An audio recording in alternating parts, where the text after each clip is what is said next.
Friends, welcome in my YouTube channel Balveer Singh Chaudhary. Dear friends, आज मैं आप लोगों के लिए एक बहुत ही इम्पोर्टेंट आप लोगों के लिए वीडियो लेकर आया हूँ, जिसमें जितने भी कॉन्ट्रैक्चुअल एम्प्लॉई हैं राजस्थान के, चाहे किसी भी डिपार्टमेंट से हो, एजुकेशन डिपार्टमेंट से हो, चाहे वो मदरसा डिपार्टमेंट से हो, चाहे वो किसी भी प्रकार के मेडिक्लेम से हो या फिर मनरेगा से हो, चिकित्सा विभाग से हो, किसी भी विभाग से, चाहे शिक्षा कर्मी बोर्ड विभाग से हो, सभी के लिए महत्वपूर्ण न्यूज़ रहने वाली है। जिसके अंतर्गत मैं आपको बताऊंगा जो कॉन्ट्रैक्चुअल एम्प्लॉई हैं, जो विभिन्न विभागों के जितने भी मंत्री हैं या प्रभारी हैं या मंत्रिमंडल समिति है, उनके पदाधिकारियों से मिल रहे हैं। मिलने के बाद आखिर जो लेटेस्ट जो न्यूज़ आ रही है कॉन्ट्रैक्चुअल एम्प्लॉइयों को रेगुलर करने को लेकर कि रेगुलर हुए या नहीं हुए, तो कब तक उनका नोटिफिकेशन जारी होने वाला है, क्या ग्रेड पे रहने वाली है, उन सारी चीज़ों को लेकर ये वीडियो लेकर आया हूँ। यदि आप पहली बार मेरे यूट्यूब चैनल में, तो आप लोगों से एक गुजारिश है, इस यूट्यूब चैनल को सब्सक्राइब कर लीजिएगा, बेल आइकन को ऑल पर प्रेस करना नहीं भूलिएगा। जो भी वीडियो डालूंगा नोटिफिकेशन आपको मिलता रहे। वीडियो अच्छा लगे तो अंत में जरूर उसको लाइक कीजिएगा, अपने दोस्तों तक शेयर करना बिल्कुल नहीं भूलेगा। शुरू करते हैं आज का महत्वपूर्ण। सबसे पहले मैं लेकर आया हूँ यहाँ पर गजेंद्र सिंह शेखावत जी से, जो मुक्ति मोर्चा है या जितने भी कॉन्ट्रैक्चुअल एम्प्लॉय, उनका एक प्रतिनिधिमंडल जल शक्ति मंत्री भारत सरकार से मिला। जैसा कि आप लोग यहाँ पर देख पा रहे होंगे फोटोग्राफ्स में, यहाँ पर देख लीजिए, यानी बाड़मेर से धन्नाराम सैन जी के नेतृत्व में, एवं जो यहाँ पर दिख रहे हैं रणवीर सिंह जेठानिया, जो जोधपुर से बिलोंग करते हैं, उनके नेतृत्व में दिल्ली जाकर ये मंत्रिमंडलों का जो प्रतिनिधि है वो वहाँ पर मिला। इसके बाद इस जगह पर ये प्रतिनिधिमंडल है जो वेट कर रहे हैं माननीय। बाद यहाँ पर देख लीजिएगा राजेंद्र जी राठौड़ हैं, उनसे भी इस सिस्टम वार्ता के आखिर क्या अंश थे वो भी मैं वीडियो के द्वारा आपको ध्यानपूर्वक इस वीडियो को देखते रहें। ये यहाँ पर देख लीजिएगा किन किन पदाधिकारियों से मिले और किन किन से मिलने के बाद क्या क्या रहा, वो आप लोगों के सामने पूरा आज विवरण से वीडियो सही होंगे। यहाँ पर जो शमशेर भालू खान गांधी जी हैं और हनुमान सिंह पाटौदी जो जोधपुर से बिलोंग करते हैं, बाड़मेर से बिलोंग करते हैं, उनका प्रतिनिधिमंडल है जो यहाँ पर वार्ता कर रहे हैं। जिनमें ये वार्ताओं के कुछ क्षण यहाँ पर देख पा रहे होंगे फोटोग्राफ्स के माध्यम से, इस बलवीर सिंह चौधरी यूट्यूब चैनल के माध्यम से देखने के बाद आखिर वार्ता के क्या अंश रहे और वीडियो में आखिर माननीय शमशेर भालू खान जी आप लोगों को कही। यानी ये चीज़ क्लियर है कि जितने कॉन्ट्रैक्चुअल एम्प्लॉई हैं उनमें से लगभग 10-11 हज़ार व्यक्ति ऐसे हैं जो लगभग ग्रेड पे के लिए नियमित हो चुके हैं। केवल उनकी इतिश्री यानी उनके ज्वाइनिंग लेटर आना बाकी है, क्योंकि माननीय लोकसभा चुनाव हैं, उनके आदर्श आचार संहिता लगने के कारण ये थोड़ा डिले यानी जुलाई या जून नए सेशन तक पहुंच रहा है, लेकिन 100% आपका नियमितीकरण तय माना जा रहा है। ये सारे वीडियो के अंश में आप लोगों को लेकर इसी में यूट्यूब चैनल के माध्यम से। डियर फ्रेंड्स, यहाँ पर देख लीजिएगा दिल्ली के वहाँ पर जो माननीय मंत्री महोदय गजेंद्र सिंह शेखावत, जो जल शक्ति मंत्री भारत सरकार में मिनिस्टर हैं, उनके द्वारा माननीय मुख्यमंत्री महोदय को ये लेटर जारी किया गया है। यानी कॉन्ट्रैक्चुअल एम्प्लॉई हैं उनको नियमित करने के लिए लेटर लिखा गया है, जैसा आप स्क्रीन पर यहाँ देख रहे होंगे।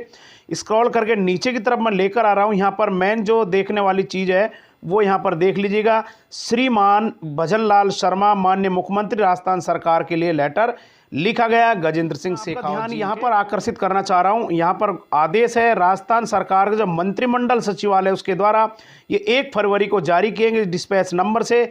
यहाँ पर देख लीजिए, यानी 4 मंत्रियों की जो कमेटी बनाई गई है उसकी बैठक 14 फरवरी। जो मंत्रिमंडल का जो फैसला था लगभग ये था कि जो कॉन्ट्रैक्चुअल एम्प्लॉई हैं 10 या 11 हज़ार, जिनको IAS पैटर्न के आधार पर यानी 5 वर्ष से प्लस जिनको हो चुका, वो रेगुलर होने की श्रेणी में आ चुके हैं। बस इतिश्री बाकी है। जो लोकसभा चुनाव है उनके आदर्श आचार संहिता लगने के बाद, जैसे ही वो आचार संहिता हटेगी उसके बाद इस पर कार्य होना है। यानी यहाँ पर देख लीजिएगा 4 मंत्रियों की मंत्रिमंडल के द्वारा ये चलते हैं महत्वपूर्ण वीडियो की तरफ, जहां पर माननीय शमशेर भालू खान जी के द्वारा जो कमेटी के जो निर्णय थे आखिर उन निर्णयों में क्या होने वाला है, और कॉन्ट्रैक्चुअल एम्प्लॉय जो विभिन्न प्रकार के कनिष्ठ शिक्षक, पाठशाला सहायक, पंचायत शिक्षक, विद्यालय सहायक या शिक्षा सहायक, सहायक शिक्षक, शिक्षानुदेशक या मदरसा वाले हों, मदरसा के बाद मनरेगा या चिकित्सा विभाग के हों, सभी के लिए क्या क्या खुशखबरी है उस वीडियो की तरफ लेकर चल रहा हूं। बने रहें इस वीडियो। नियमितीकरण हर हाल में होगा और सभी का होगा, गांठ बांध लें। कोई भी साथी नियमितीकरण से शेष होगा। कमी मानिए, हमारे भाग्य की कमी मानिए कि हम पिछली सरकार में आदेश करवाने थे वो नहीं करवा पाए। कहीं ना कहीं हमारी कमी है और हमारी नहीं में अपनी कमी, लेकिन आप निश्चित रहें, आपका नियमितीकरण होगा। अब आते हैं हम सवाल दर सवाल। पहला सवाल लेते हैं शिक्षाकर्मी। शिक्षाकर्मियों के साथी ये कह रहे हैं कि हमें बहुत नुकसान हुआ है, लेकिन वास्तविकता मानिए कि सबसे ज़्यादा फायदा भी आपको होगा। समय आएगा तब पता चलेगा आपको। कुछ साथी रिटायर हो गए, वो हमें दुख की बात है। मदरसा पैरा टीचर जो हैं, जो शिक्षा अनुदेशक हैं, वो कह रहे हैं कि सरकार बीजेपी की आ गई, हमारा काम होगा कि नहीं होगा। सरकार से भाजपा की आए, सरकार से कांग्रेस की आए, सरकार से आप की आए, काम सरकार को करना होगा। जो शायद विद्यालय शिक्षक और विद्यालय सहायक शब्द हैं, आपको नियमित होने में दिसंबर 2025 लगेगा। दिसंबर 2025 में के बाद ही आपके नियमितीकरण के बारे में कार्य होगा। जो है वर्तमान में जो कल मीटिंग हुई है, उसके अनुसार सरकार की मंशा है कि जो शिथिलन हमें दी गई थी, उस शिथिलन के अनुसार कार्य नहीं करते हुए जो IAS नियम जो लगा, उसके हिसाब से कार्य करे। अभी सरकार की क्या मंशा है, खुद सरकार को पता नहीं है कि करना क्या है। कमेटी की मीटिंग हुई है, कमेटी में मुद्दे रखे गए हैं। अब एक पत्रिका में कोई न्यूज़ आई थी कि मदरसा और नरेगा वालों को नियमित कर दिया गया है, उस पर विचार किया जाएगा। लोग हैं उसको मैसेज पे मैसेज लगे हैं, ऐसा नहीं है। नियमितीकरण NHM, NRHM, नरेगा, पंचायती राज, राजीव गांधी पैरा टीचर, शिक्षाकर्मी, शिक्षा अनुदेशक, सभी का होना है। मदरसों में काम करने वाले किसी साथी को घबराने की ज़रूरत नहीं है, चाहे किसी की सरकार है। मैं अभी आपसे जो लाइव आने का मेरा मकसद था वो ये था कि एक बार जुलाई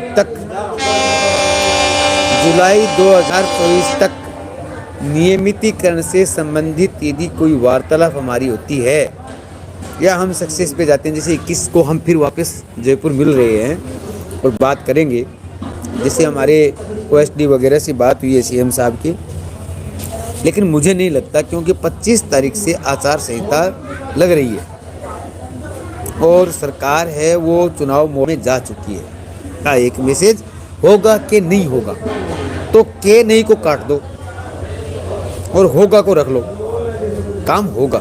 हाँ, समय कुछ ज़्यादा लगा है, 1 साल हम लेट हो रहे हैं। 1 साल में मेरे साथियों को नुकसान भी हुआ है। ये एक बात कहूँ आपसे, नियमितीकरण का कार्य हो चुका है, अभी भी एक कह रहा हूँ, नियमितीकरण का कार्य हो चुका है। आपकी सूची जो स्क्रीनिंग की है वो जारी की जानी है। अब अधिकारी लोग हैं वो इसमें टालमटोल कर रहे हैं, या कोई अधिकारी लोग हैं वो टालमटोल कर रहे हैं। आपका नियमितीकरण हो चुका है, चाहे वो NHM है, NRHM है, नरेगा है, मदरसा है, कोई भी है, सबका नियमितीकरण हो चुका है। साथियों, किसी को घबराने की ज़रूरत नहीं है। कोई साथी अब से ये मैसेज नहीं करे कि होगा कि नहीं होगा। 100% आपका नियमितीकरण हो चुका है। मैं पुनः दोहराऊंगा, नियमितीकरण हो चुका है। सरकार की मंशा है कि IAS पैटर्न पर जो अपने को शिथिलन दी गई थी उसको नहीं मानते हुए सिर्फ IAS पैटर्न को रखे और जिसको 5 साल होते जा रहे हैं उसको वैसा करें। लेकिन अपन सरकार से लड़ेंगे और जो शिथिलन दिया गया था उसको यथावत रखते हुए सभी को नियमित करवाने का प्रयास करेंगे। मैं आपसे निवेदन करूंगा कि एक दूसरे साथी के साथ इस बात की चर्चा ज़रूर कर लें कि जो साथी स्क्रीनिंग करवा चुके हैं, प्री स्क्रीनिंग, उन सब का नियमितीकरण कार्य हो चुका है। अपने भाग्य की बात है कि ये कार्य अभी बाहर नहीं आया। पुनः आपको ये कहता हूँ कि आपका नियमितीकरण हो चुका है, सिर्फ लिस्ट बाहर आनी है। जल्द हम इस लिस्ट को भी बाहर निकलवाएंगे, लेकिन हमारी फिर मजबूरी आ गई कि चुनाव आ गए और ये कार्य मई तक, चुनाव तक होगा, तब तक आपके रूल्स हैं वो बन जाते हैं। हम कोशिश कर रहे हैं कि जल्द से जल्द आपके रूल्स हैं वो अप्रूव हो जाएं। शिक्षा विभाग ने रूल्स भेज दिए हैं, मदरसा बोर्ड है वो जल्द भेजने वाला है, अभी भेजे नहीं है, तो आपके रूल्स हो जाएं। और आपका एक अमेंडमेंट और होगा, जो डिपार्टमेंट ने डीओपी ने जो एक लिस्ट डाल रखी है पदों की, तो आपके पद उस संवर्ग में जाने हैं, डीओपी के स्थायी संवर्ग में जाने हैं।